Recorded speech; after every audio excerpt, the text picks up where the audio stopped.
Natal é celebrado em 25 de dezembro, e é um feriado religioso sagrado e um fenômeno cultural e comercial mundialmente falando. Por 2 milênios, como nos é contado, as pessoas ao redor do mundo têm observado esse evento com tradições e práticas religiosas e seculares por natureza. Mas o Natal, que teoricamente celebraria o aniversário do nascimento de Jesus de Nazaré, tem origens muito mais sombrias do que é amplamente divulgado. Os costumes populares incluem trocar presentes, decorar árvores de Natal, frequentar a igreja, compartilhar refeições com a família e amigos e, claro, esperar a chegada do Papai Noel. Mas você já se perguntou de onde vem tudo isso realmente? Bom, vamos começar com as origens do 25 de dezembro. O meio do inverno sempre foi uma época de comemoração em todo o mundo.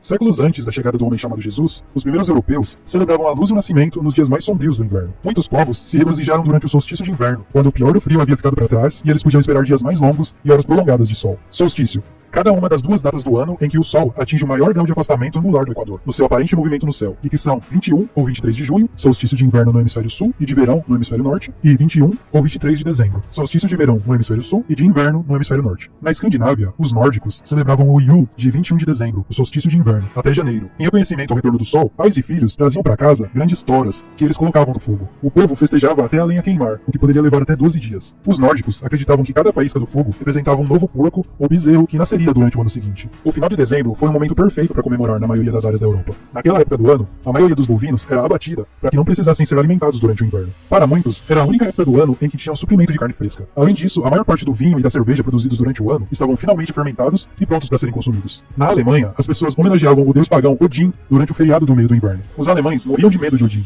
pois acreditavam que ele fazia voos noturnos pelo céu para observar seu povo e então decidir quem prosperaria ou morreria. Por causa de sua presença, muitas pessoas optavam por ficar dentro de casa. Anos mais tarde, um outro ser supostamente voaria por aí, mas deixemos isso de lado por enquanto. Em Roma, onde os invernos não eram tão rigorosos quanto os do extremo norte, a Saturnália, um feriado em homenagem a Saturno, o deus da agricultura, era celebrada. Sabemos muito bem quem era Saturno, mas os detalhes a respeito dele a gente deixa aí para um próximo vídeo. Começando na semana que antecede ao solstício de inverno e continuando por um mês inteiro, a Saturnália era uma época hedonista quando comida e bebida eram abundantes e a ordem social romana normal era virada de cabeça para baixo. Por um mês, as pessoas escravizadas recebiam liberdade temporária. Os escravos se tornavam reis e os reis escravos. Muito parecido com um festival que nos foi apresentado por uma certa empresa que financia esse processo de lavagem cerebral até os dias de hoje. A partir de 17 até 25 de dezembro, as pessoas se embriagavam, praticavam orgias e não havia punição à quebra das leis de nenhuma natureza. Fato curiosamente retratado por Hollywood atualmente. É dito também que os líderes cristãos da época falhamente adotaram essas datas na tentativa de converter os adoradores de Saturno ao cristianismo. A frustrada tentativa os levou a comemorar o nascimento de Cristo apenas no final da Saturnália em 25 de dezembro. Também na época do solstício de inverno,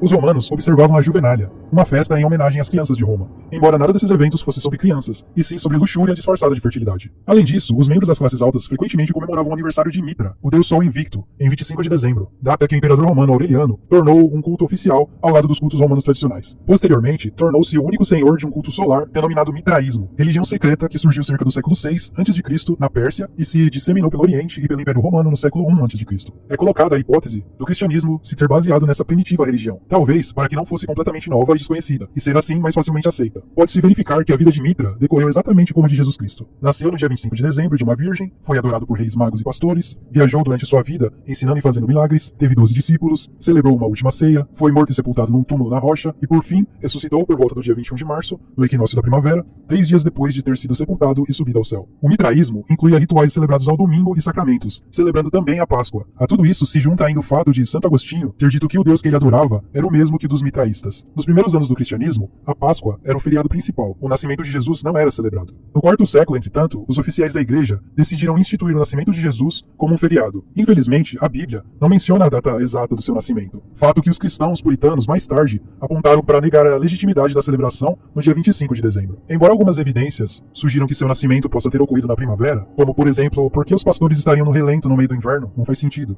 Mas mesmo assim, o Papa Júlio I escolheu o dia 25 de dezembro como data final. Novamente, é comumente acreditado que a igreja escolheu essa data em um esforço para adotar e absorver as tradições do festival pagão Saturnália e também o fato de que os romanos pagãos já estavam adorando Mitra. Pareceu natural então honrar o nascimento do bebê Jesus na mesma data. Chamado pela primeira vez de Festa da Natividade, o costume se espalhou para o Egito em 432 e para a Inglaterra no final do século VI. Ao celebrar o Natal ao mesmo tempo que os festivais tradicionais do solstício de inverno, os líderes da igreja aumentaram as chances de o Natal ser popularmente aceito, mas desistiram de ditar como ele seria celebrado. Na Idade Média, o cristianismo havia, em sua maior parte, substituído a religião pagã. No Natal, os fiéis iam à igreja e em seguida celebravam ruidosamente em uma atmosfera de carnaval bêbada, semelhante ao Mardi Gras de hoje.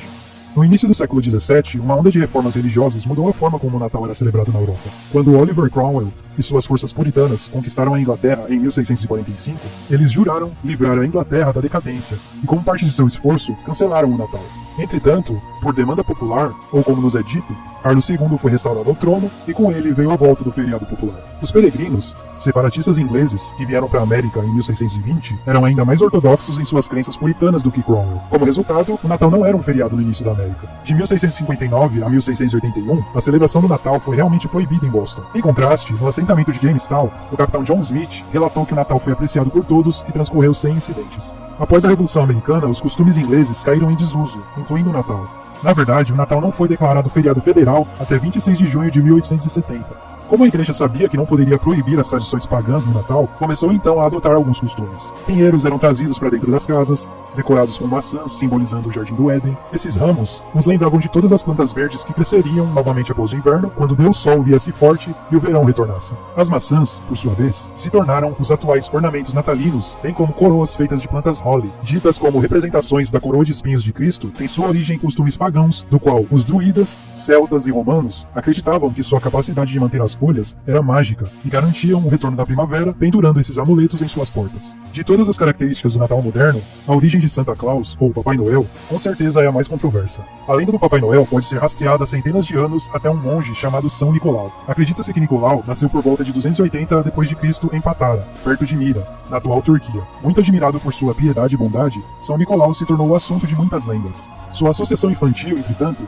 se dá devido à história de Nicolau em uma de suas viagens, entrando em uma hospedaria onde seu mantenedor acabara de tomar a vida de 3 crianças e depositar seus restos despedaçados em barris no porão. É dito que o monge pôde pressentir o crime e até ressuscitar as vítimas, um dos motivos que o tornou o santo padroeiro das crianças. Todavia, a imagem que temos do atual velhinho, que dá presentes aos bem comportados e pedras de carvão aos levados, tem sua origem no Krampus, que segundo a lenda, era o ajudante do Papai Noel. Acreditava-se que essa criatura abominável de corpo peludo, com longas orelhas, chifres, pés de cabra e língua comprida, fazia parte dos rituais pagãos do solstício de inverno. Segundo a lenda, ele é filho de Hel, a deusa nórdica do submundo. Com a disseminação do cristianismo, Krampus tornou-se associado ao Natal, apesar dos esforços da Igreja Católica para bani-lo. A criatura e São Nicolau chegavam na noite de 5 de dezembro, enquanto São Nicolau recompensava as crianças simpáticas com presentes, Krampus batia nas perversas com galhos e gravetos. Em alguns casos, ele os comia ou os levava para o inferno. Um fato interessante é que o Krampus geralmente carrega correntes, mas não como uma ameaça.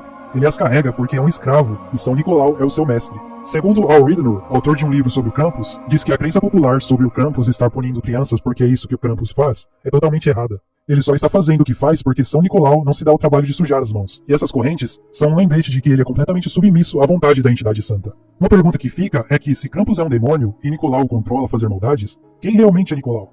O Natal, amplamente divulgado, é completamente egocêntrico e materialista. Somos ensinados, quando crianças, a nos comportarmos não por bondade e amor, mas para ganhar algo em troca. O fato que não se pode negar é que todo esse simbolismo pagão nada tem a ver com o nascimento de Jesus, o Messias. Sabemos muito bem que o Senhor que controla esse reino gosta de subverter os reais valores e sempre colocá-los em plena vista para que aceitemos suas mentiras subconscientemente. Não se engane, uma mentira contada 1000 vezes ainda é mentira.